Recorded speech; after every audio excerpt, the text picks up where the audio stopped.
नमस्ते मित्रों, आरव हिंदी ज्ञान में आपका हार्दिक स्वागत, अभिनंदन और वंदन है। मैं डॉक्टर आजाद से। तो हम लोगों ने पिछले दिन पढ़ने का काम किया था उच्चारण के भेद, उच्चारण का अर्थ, और आज हम आपको बताने की कोशिश करेंगे अशुद्ध उच्चारण के प्रकार। अशुद्ध उच्चारण की प्रकार। आज हम आपको बताएंगे अशुद्ध उच्चारण के प्रकार क्या है। तो पहली बात वो ये कहना चाहता है कि आखिरकार मेरा जो अशुद्ध उच्चारण होता है वह किस प्रकार होने का काम करता है, क्यों होने का कार्य करता है, इस बात को बताने की कोशिश कर रहा है वह। अगर ऐसा प्रश्न आपको आ जाता है, ऐसा प्रश्न आपको मिल जाने का काम करता है, तो आपका उत्तर होगा वर्णमाला की उच्चारण में क्यों होता है। ये कहता है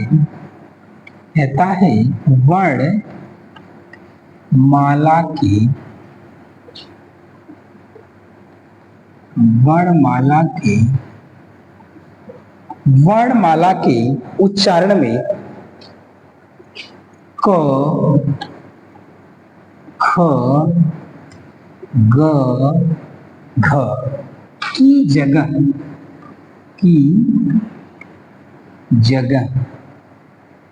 कै, खै, गै, घै इत्यादि इस तरह के प्रयोग होने लगते हैं। कहता है कि जो उच्चारण है, उच्चारण माला या जो वर्णमाला के उच्चारण में अगर आपका शुद्ध उच्चारण क है, ख है, ग है, घ ऐसा उच्चारण होता है, शुद्ध उच्चारण है क, ख, ग, घ, इस तरह के वर्णों का उच्चारण करना। लेकिन अब ये अशुद्ध क्यों हो जाने का काम करता है? जब इस वर्णमाला में क की जगह प्रयोग कै का होने लगेगा, ख की जगह खै का होने लगेगा, ग की जगह गै का होने लगेगा, घ की जगह घै का होने लगेगा। तो कहता है इसलिए क्या होता है, ये उच्चारण अशुद्ध हो जाने का काम करता है। कह रहा है क की जगह कै, ख की जगह खै, ग की जगह गै और घ की जगह घै, ये अशुद्ध उच्चारण के प्रकार होने का काम करता है। आगे कहता है स्वर लोप के द्वारा, स्वर लोप के द्वारा। देखिए कहता है कि कुछ स्वरों का लोप हो जाता है, कुछ स्वर लुप्त हो जाते हैं, यानी जिनको बोलना चाहिए, जो बोला जाना चाहिए उसको नहीं बोला जाता है, बल्कि कुछ स्वरों का लोप हो जाने का काम करता है और कुछ स्वर और भी आके उसमें जुड़ जाने का काम करते हैं। जैसे कह दे एकादश, देखिए वर्ड यही है, वाक्य यही है एकादश, लेकिन इस एकादश की जगह वो प्रयोग क्या करने लगेंगे, एकादशा। ये देखिए है क्या चीज, होना चाहिए एकादश, लेकिन प्रयोग होने लगता है एकादशा, ऐसा होने लगता है, ऐसा एकादशा होता है। ये अशुद्ध उच्चारण के प्रकार है। और कहता है ऐसा होने के बाद, इसके बाद भी कहने का काम करता है लिखने में भी अशुद्धियां होने का काम करती हैं। लिखने में कहता है जैसे होता है कवि, होता है मुनि, ऐसा होता है मनु, ऐसा होता है। लेकिन इसका उच्चारण क्या होने लगता है, अब कवि की जगह प्रयोग क्या होने लगता है, कवि होने लगता है, और मुनि की जगह क्या होने लगता है, मुनि प्रयोग होने लगता है। मनु की जगह क्या होता है, मनु प्रयोग होने लगता है। ये क्या है, अशुद्धियां हैं, ये अशुद्ध उच्चारण के प्रकार है। देखिए अगर आपको कुछ भी न समझ में आए, अगर ऐसा प्रश्न आने का काम करता है, तो जो वर्ड आपने देखा होगा ऐसी बहुत सी अशुद्धियां आपको मिल जाने का काम करती होंगी कि जो चीज जैसे प्रयोग होना चाहिए उस तरह से प्रयोग नहीं होता है, बल्कि उसकी जगह पे कुछ और भी प्रयोग होने लगता है। अगली बात कहता है स्वरागम दोष। कहता है स्वरागम दोष। ये देखिए स्वरागम दोष में क्या होता है, कहता है होता है स्टेशन, होना तो ये चाहिए, होता है स्टेशन, लेकिन इसको क्या कहते हैं लोग, स्टेशन। स्टेशन ऐसा प्रयोग करने लगते हैं, जबकि है स्टेशन, है स्टेशन, लेकिन उसका प्रयोग में क्या होने लगता है, स्टेशन। स्टेशन होता है स्कूल, होता है स्कूल, और प्रयोग क्या होने लगता है, स्कूल। ऐसा प्रयोग होने लगता है। ये क्या है, अशुद्ध उच्चारण के प्रकार है। कहता है अशुद्ध उच्चारण, अगर कभी आपको पेपर में ऐसा आ जाने का काम करता है अशुद्ध उच्चारण क्या प्रकार, तो आप इस तरह से इसको लिख सकते हैं। ठीक, अब हम आपको अगली चीज पढ़ाने का काम करेंगे, अशुद्ध उच्चारण के कारण या कारक। अगला हम आपको बताएंगे अशुद्ध उच्चारण के कारक या कारण। अशुद्ध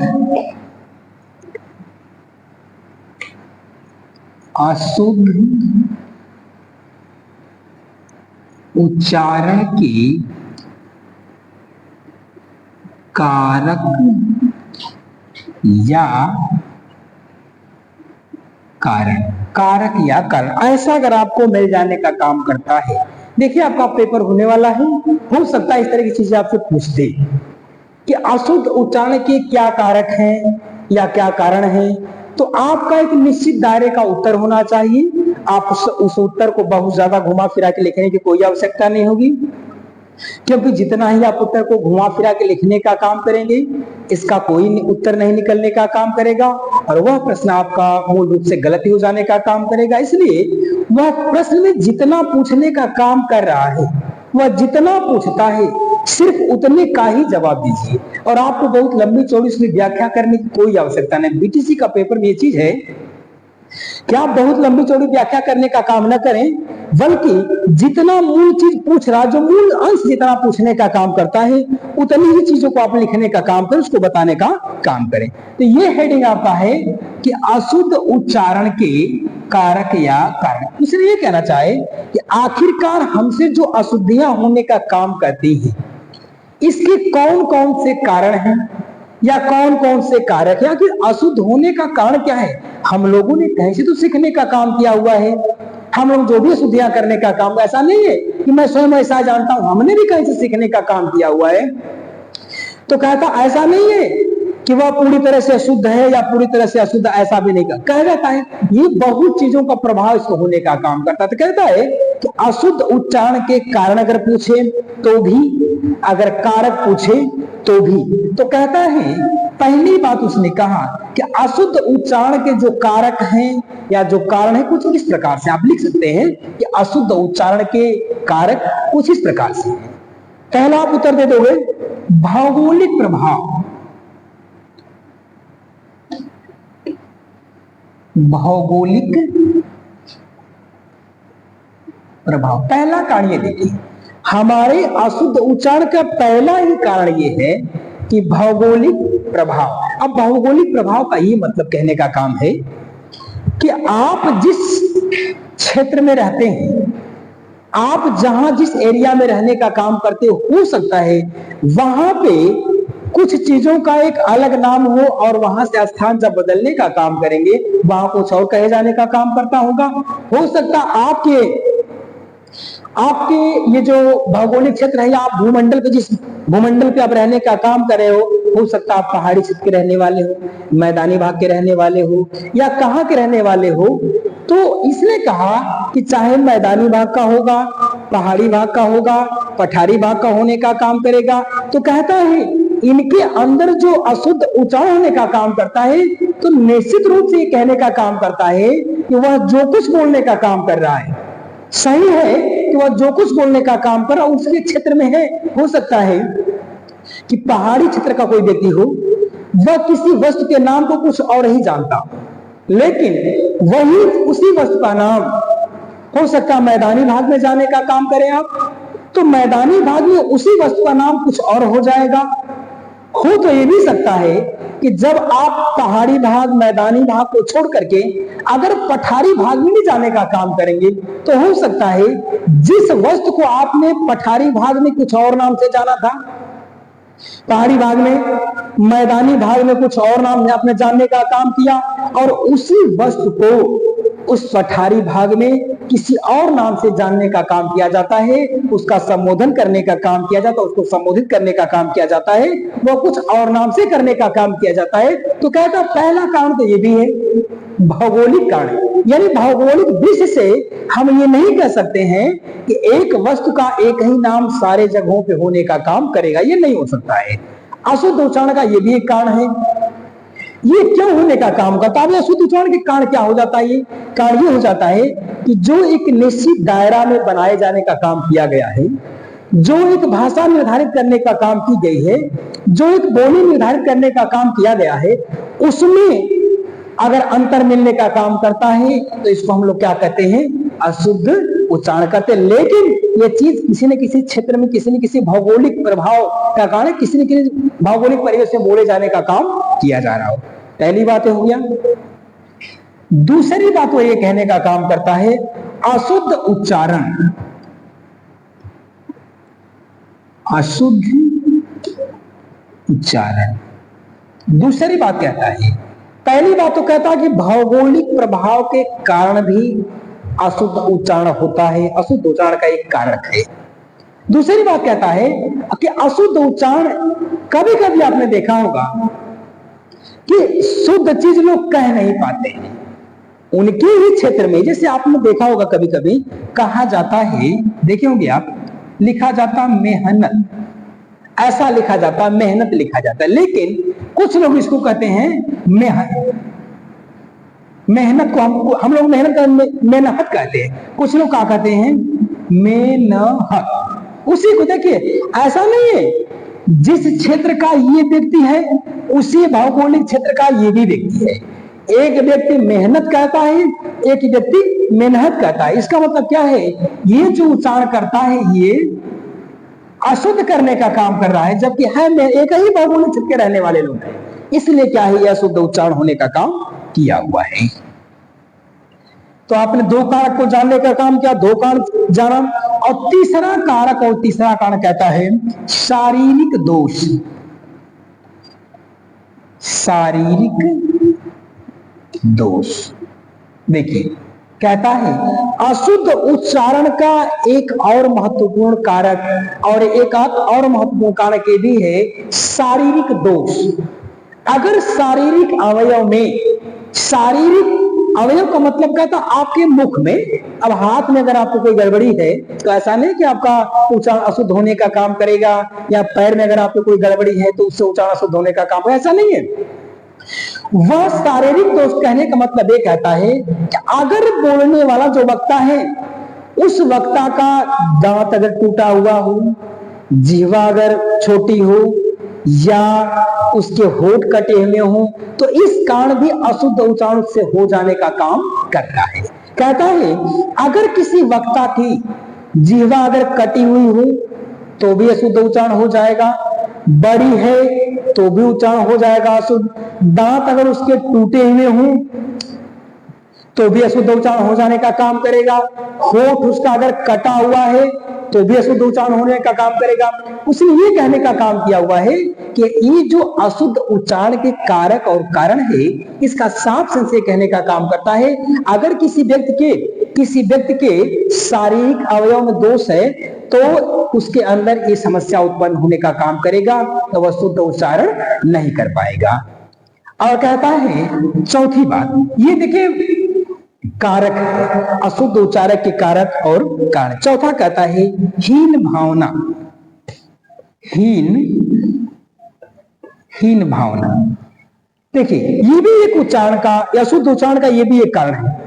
ये कारण इसलिए है क्योंकि अगर किसी बच्चे के अंदर, मान लीजिए आपकी कक्षा में 10 20 50 100 बच्चे अगर बैठने का काम किए हुए हों और बच्चा हो सकता है पढ़ने में कमजोर हो, वो महसूस कर रहा हो, अध्यापक को पता नहीं है और वह पढ़ने में अपने आप को महसूस कर रहा हो, लोगों के बीच में उसके अंदर वह जो जज्बा और जो जुनून होना चाहिए वो नहीं है, वह कहीं ना कहीं नर्वस टाइप महसूस होने का काम करता है, तो उसके अंदर हीन भावना अगर है तो हीन भावना की वजह से या हीन भावना के कारण भी उस बच्चे के अंदर कहीं ना कहीं अशुद्ध उच्चारण करने का काम वो भी करेगा।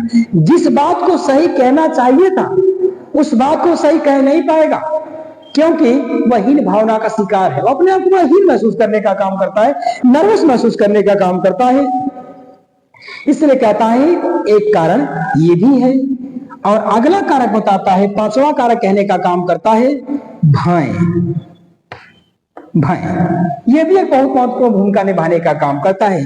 कहता आपने देखा होगा कभी कभी कि जब बच्चे क्लास में बैठे रहते हैं, कोई अध्यापक थोड़ा सा टाइट मिजाज का हो तो उस अध्यापक के सामने बहुत से बच्चे भय खाते हैं, उनके सामने जानते हुए प्रश्न को भी बताना नहीं चाहते हैं।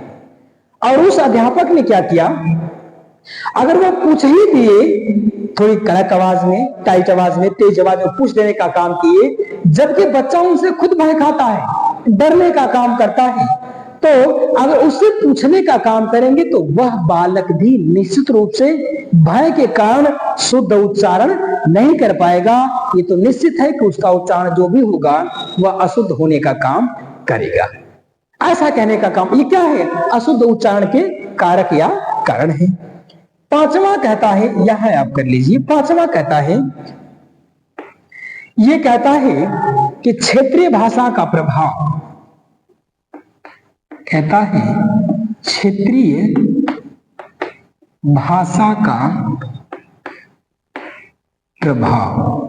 देखिए, और अगला कहता है अशुद्ध उच्चारण का एक महत्वपूर्ण कारण यह भी है क्षेत्रीय भाषा का प्रभाव। देखिए, हम लोग कहते हैं कि बहुत से ऐसे शब्द हैं जो कि निश्चित क्षेत्र के दायरे में बोले जाने का काम किए जाते हैं।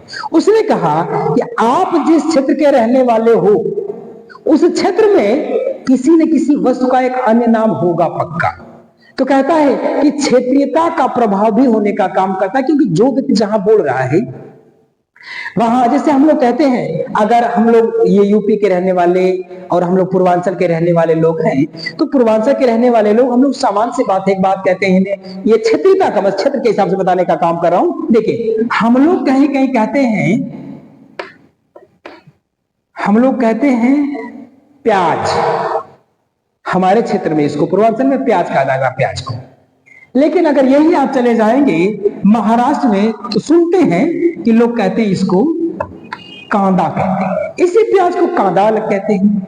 हम लोगों के क्षेत्र में क्या था, आज के पहले जब चल रहा था ये मिट्टी का तेल, हम लोग उसको कहते थे ना मिट्टी का तेल, मिट्टी का तेल हम लोग कहते थे उसको जब चलता था। लेकिन कुछ क्षेत्रों में इसको क्या कहते हैं, घास लेट, घास लेट, ऐसा भी कहने का काम क्या। तो ये कहता है ये किसका प्रभाव है, क्षेत्रीयता का प्रभाव होने का काम किया हुआ है।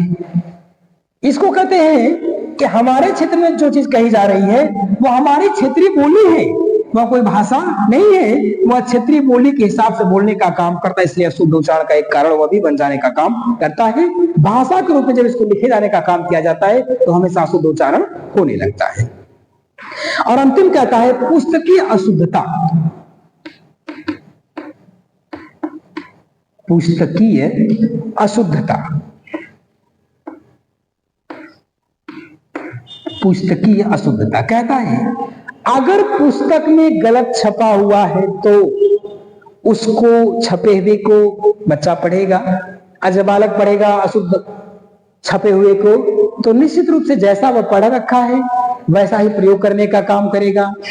तो ये है अशुद्ध उच्चारण के कारक और कारण। ये आपको कई कारण होंगे, 1 2 3 4 5 6 7, ये कारक है, अशुद्ध उच्चारण के कारक है।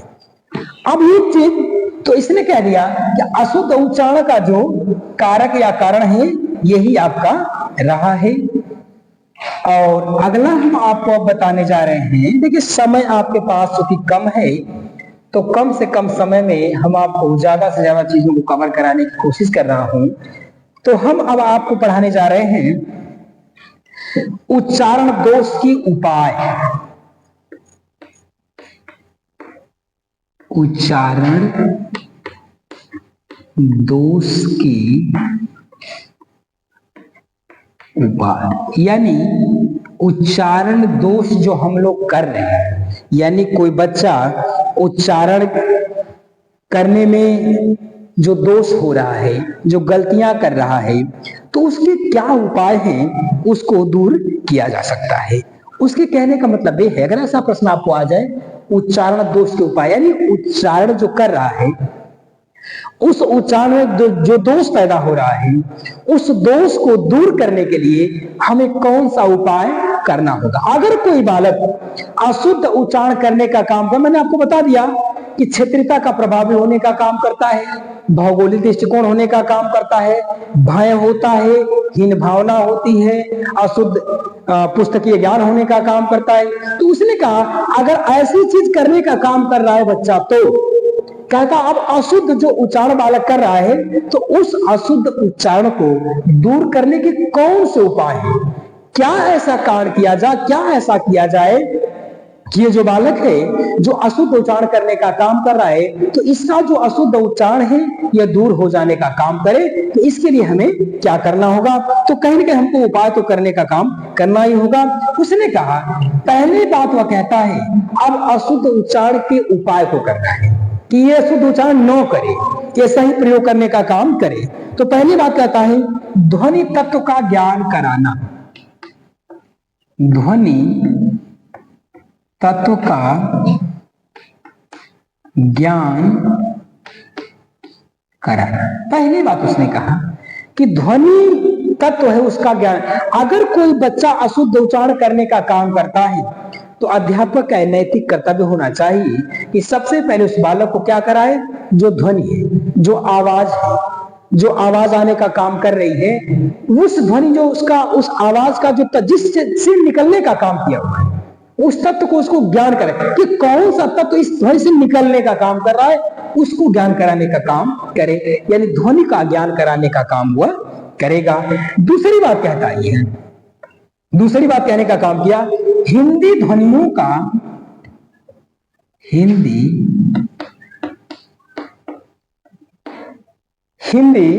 ध्वनियों का वर्गीकरण। कहता है पहली बात उसने ये कहा कि ध्वनि तत्व का बच्चे को ज्ञान कराया जाए। दूसरी बात कहा कि जो हिंदी की ध्वनियां हैं उन हिंदी ध्वनियों का वर्गीकरण किया जाए। अब देखो वर्गीकरण का मतलब ये कहना चाहता है वह कि हिंदी ध्वनियों का वर्गीकरण अर्थात हिंदी ध्वनियों को बांट करके बताया जाए, उसको ये बताया जाए कि कौन सी ध्वनि कहां से निकलने का काम करे। ध्वनियों का वर्गीकरण यानी ध्वनियों को बांट दो आप। बांटने का सेंस ये कहता है कि जो भी हिंदी की ध्वनियां हैं, जो भी हिंदी की आवाज है, उन हिंदी की ध्वनियों को, उन हिंदी की आवाज को या उन हिंदी के वर्ड को कहां से निकलने का काम किया जा रहा है, कहां से निकालने का काम किया जा रहा है, या कहां से उत्पन्न होने का काम कर रही है, तो उन चीजों को उसको बताने का काम किया जाए। ये इससे क्या होगा, उस बच्चे के अंदर जो अशुद्ध उच्चारण करने का काम कर रहा है यह दोष होगा, दूर हो जाने का काम करेगा। और कहता है हिंदी ध्वनियों का अभ्यास कराना। अगला कहता है हिंदी ध्वनियों का अभ्यास कराना। ये देखिए तीसरी बात कहता है अगर कोई बच्चा अशुद्ध उच्चारण करने का काम करता है तो सर्वप्रथम उस बालक को क्या करो, जो हिंदी की ध्वनियां हैं या जो हिंदी की आवाज है, जो वर्ड है, उन ध्वनियों का उसको क्या करो, अभ्यास कराओ, प्रैक्टिस कराने का काम करो, उसको एक अभ्यास कराने का। और अभ्यास में बड़ा पावर होता है, अभ्यास में बड़ा पावर होता है।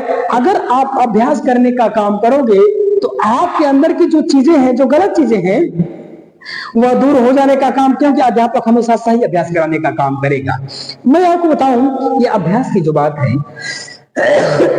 एक बार सुनने में आया, देखने को मिलने का काम किया ये जो अभ्यास की बात है, इस अभ्यास वाली बात पे ये प्रश्न उठ गया। अभ्यास वाली बात मैं आपको बताने का प्रयास कर रहा हूं, कोशिश कर रहा हूं। एक बार ब्रेड हॉक थे और सचिन तेंदुलकर, मैच कहीं हो रहा था। मैच होने के दौरान क्रिकेट की दुनिया में क्रिकेट का भगवान कहे जाने वाले, भारत के भगवान कहे जाने वाले सचिन तेंदुलकर, और सचिन तेंदुलकर जो उनको बोल्ड करना बड़ी मुश्किल था, और ब्रेड हॉक ने किसी वजह से, किसी तरह से उनको बोल्ड मार दिया। सुनने में आया, देखने में आया कि जब बोल्ड करने का काम किया तो वो बड़ा खुश हुआ, ब्रेड हॉक बड़ा खुश हुआ। उसको ये खुशी मिली, ये नहीं कि हमें विकेट मिला, हमें विकेट वह मिल गया जिसको कोई आउट नहीं कर सकता था, वह विकेट में मिलने का काम किया। और वह गेंद को लेकर के ब्रेड हॉक सचिन तेंदुलकर के पास जाते, मैच समाप्त होने के बाद कहते ऑटोग्राफ देने का काम करिए। सचिन तेंदुलकर ने पेंसिल से उस बॉल पे लिख दिया कि आज के बाद ये पल आपके लिए कभी नहीं आने का काम करेगा। इसलिए कहता हूं, और सचिन ने क्या करना शुरू किया कि सचिन एक अभ्यास करने लगे कि उनको कोई आज तक आउट ही नहीं, कैच हो सकते थे लेकिन उनका ये जो स्टैम्प था कोई गिरा नहीं सकता था, उनको बोल्ड कोई नहीं मार सकता था।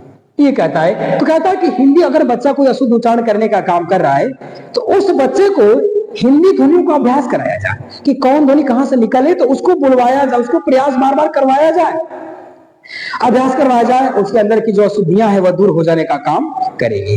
और कहता है, चौथे में कहने का काम करता है ये मित्र मंडली। मित्र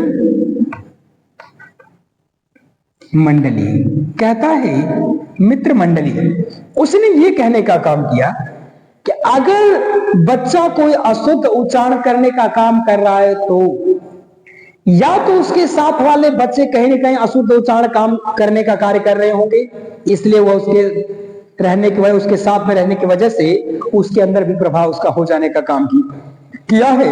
आप लोगों ने देखा होगा बहुत से बच्चे जो गांव में हकला हकला के बोलने का काम करते हैं, और हकला हकला के बोलने का जो काम करते हैं तो वैसा ही नकल जो बच्चा सही बोलने वाला होता है वह भी वैसा ही करने लगता है, और वैसा करने के दौरान वैसा करते करते वह खुद कभी कभी वैसा बोल भी देने का काम करता है। तो ये भी होता है, ये नहीं था जिस बच्चे ने बोलना शुरू कर दिया हकला हकला करके, ऐसा नहीं था वह जन्म से ऐसा था, ऐसा नहीं था, वह उस बच्चे को चिढ़ाने में, उस बच्चे को रिझाने में बोलते बोलते ये खुद ऐसा बोलने लगा। ये कहता मित्र मंडली का भी प्रभाव होने का काम करता है। मित्र अगर ऐसे हैं तो ऐसे ही आपको जैसी संगत बैठी तैसो ही फल दे, ये कहता है। और अंतिम कहता है अध्यापक का शुद्ध उच्चारण। अध्यापक का शुद्ध उच्चारण, अध्यापक का शुद्ध उच्चारण। देखिए कहता है अगर बच्चे के दोष को दूर करना है तो बच्चे के दोष को दूर करने की सबसे पहली बात तो अध्यापक को यह ध्यान देना होगा कि हमसे अशुद्धियां ना हो। अगर अध्यापक अशुद्ध शब्दों का उच्चारण करेगा तो निश्चित रूप से बालक भी अशुद्ध शब्दों का उच्चारण करने का काम करेगा। इसलिए कहना यह है कि अध्यापक हमेशा ध्यान दे कि अशुद्धियां 9 के बराबर हों। जब अशुद्धियां अध्यापक से 9 के बराबर होने का काम करेगी तो बच्चे भी 9 के बराबर करने का काम करेंगे। ये कहता है अशुद्ध उच्चारण के जो दोष थे उन दोषों को दूर करने के जो उपाय थे ये आपके उपाय है। पहला है ध्वनि तत्व का ज्ञान कराना, दूसरा कहता हिंदी ध्वनियों का वर्गीकरण, तीसरा कहता ध्वनियों का अभ्यास कराना, चौथा कहता मित्र मंडली, और पांचवा कहता है अध्यापक का शुद्ध उच्चारण। इनके करने से क्या होगा कि बच्चे के अंदर जो अशुद्ध उच्चारण हो रहा था वह उसके अंदर जो दोष था वह दोष उसका दूर हो जाने का काम करेगा और बच्चे के अंदर सही या शुद्ध उच्चारण आ जाने का काम करेगा। अब आपको हम बताने जा रहे हैं अशुद्ध उच्चारण कहता है उच्चारण शिक्षण विधियां। उच्चारण शिक्षण विधियां ये कहता है ना, ये कहता है उच्चारण जो शिक्षण है उसकी विधि कौन कौन सी, यानी उच्चारण शिक्षण की कितनी विधियां हैं या कौन कौन सी विधियां हैं। तो कह रहा है उच्चारण शिक्षण की 4 विधियां हैं। उच्चारण शिक्षण की 4 विधियां हैं। कहता है, पहला कहता है पूर्ण विधि, और दूसरा कहता है खंड विधि, खंड विधि। तीसरा कहता है अनुकरण विधि, अनुकरण। और चौथा कहता है उपकरण विधि, उपकरण विधि। ये देखिए, उसने ये कहने का प्रयास किया, आपको समझाने का प्रयास ये किया है कि जो उच्चारण शिक्षण की विधियां हैं, तो उच्चारण में जो शिक्षण सिखाया जाने का काम किया जाता है। कहता है उच्चारण शिक्षण की कौन कौन सी विधियां हैं। तो उसने कहा कि पूर्ण विधि, कहता है एक वह विधि है जिसका नाम है पूर्ण विधि, कहता पूरी तरह से। और दूसरा कहता खंड विधि, छोटा छोटा करके उसको बताने का काम किया जाए। अनुकरण विधि कहता है नकल करके। और उपकरण विधि कहने का काम ये करता है कि उपकरणों के द्वारा, माध्यमों के द्वारा जो शिक्षण विधियां हैं उसमें सुधार करने का काम कराया जा सकता है। ये रहा आज का आपका अशुद्ध उच्चारण के उपाय, अशुद्ध उच्चारण की विधियां, अशुद्ध उच्चारण, तमाम प्रकार की चीजें हैं जो मैंने आपको बताने का काम किया। और आप लोग, समय आपके पास बहुत कम है, इन वीडियो को देखने का काम करिए और आपका जो समाधान निश्चित रूप से आपका प्रश्न इसमें से फंसने का काम करेगा। और अगले वीडियो पुनः मिलने का काम करते हैं। तब तक के लिए जय भारती, जय विद्यार्थी।